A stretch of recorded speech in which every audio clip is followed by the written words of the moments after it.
Hi അസ്സലാമു അലൈക്കും. അപ്പോൾ എല്ലാ കൂട്ടുകാർക്കും എൻ്റെ ചാനലിലേക്ക് സ്വാഗതം. അപ്പോളേ ഇന്ന് ഞാൻ ഉണ്ടാക്കാൻ പോണേ നല്ല വേഗം എളുപ്പത്തിൽ നമുക്ക് ഉണ്ടാക്കാൻ പറ്റിയൊരു ബിരിയാണി കേട്ടോ. എല്ലാ സാധനങ്ങളൊന്നും വേണ്ട, സാധാ ബിരിയാണി ഉണ്ടാക്കുന്ന അത്ര സാധനങ്ങളൊന്നും നമുക്ക് വേണ്ട. അതിലേക്ക് കുറച്ച് സാധനങ്ങൾ കൊണ്ട് നല്ല അടിപൊളി ടേസ്റ്റുള്ളൊരു ബിരിയാണി എങ്ങനെ ഉണ്ടാക്കാമെന്ന് ഞാൻ കാട്ടിത്തരാം കേട്ടോ. അപ്പോൾ ആദ്യം കുറച്ച് ഓയിൽ ഒഴിച്ചിട്ട് അതിലേക്ക് ഗ്രാമ്പു, പട്ട, ഏല ഒക്കെ കുറച്ചിട്ട്, എന്നിട്ട് ഉള്ളി, തക്കാളി, പച്ചമുളക് ഒക്കെ ഒരു 2 തക്കാളിയൊക്കെ മതിയാവും കേട്ടോ. 2 ഉള്ളി, ഒരു 5-8 പച്ചമുളക് കുറച്ച് കൂടുതൽ ഇട്ടുള്ളി, വേറെ എരിവിന് വേറെ ഒന്നും ഇതിലിട്ട് ആഡ് ചെയ്യണില്ല. എന്നിട്ട് ഇതൊക്കെ ഒന്ന് നല്ലോണം വഴറ്റിയെടുക്കുക. ഇഞ്ചും വെളുത്തുള്ളിൻ്റെയും ചതച്ചതും ഒക്കെ കൂട്ടി കണ്ട് നല്ലോണം ഒന്ന് വഴറ്റിയെടുക്കണം. ഇത് നമുക്ക് എങ്ങോട്ട് പോകുമ്പോഴൊക്കെ പെട്ടെന്ന് നമുക്ക് ഉണ്ടാക്കിയെടുക്കാൻ പറ്റും കേട്ടോ.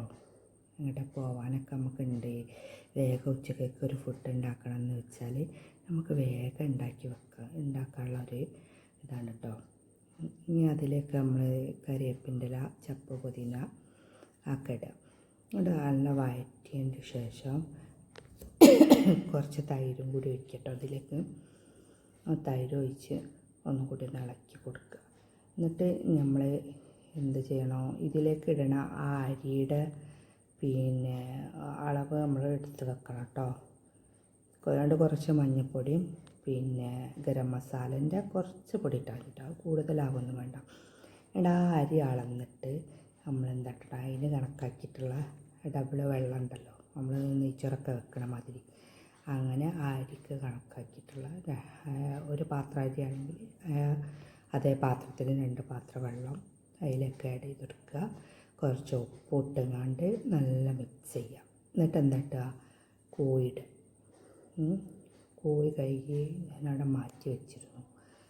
അങ്ങനെ കോഴിൻ്റെ കഷ്ണം ഇതിലേക്കിട്ട് എല്ലാം കൂടി നല്ലോണം മിക്സാക്കുക.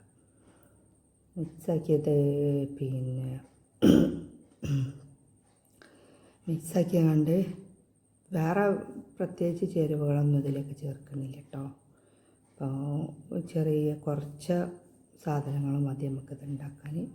പിന്നെ എൻ്റെ ഈ വീഡിയോ കാണുന്നവരെല്ലാവരും ഒന്ന് സബ്സ്ക്രൈബ് ചെയ്ത് വീഡിയോ കാണട്ടോ, ലൈക്ക് ചെയ്യുക, ഷെയർ ചെയ്യുക, എല്ലാം എൻ്റെ ചാനലും സപ്പോർട്ട് ചെയ്യുക.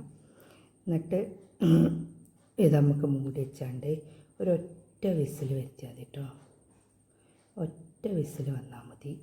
എന്നിട്ട് ആവി പോയി കഴിഞ്ഞാൽ നമ്മൾ തുറന്ന് നോക്കുമ്പോൾ കണ്ടോ, അടിപൊളി ബിരിയാണിയാണ്. എല്ലാവരും ഉണ്ടാക്കി വെക്കുക, കമൻറ്റ് ചെയ്യുക.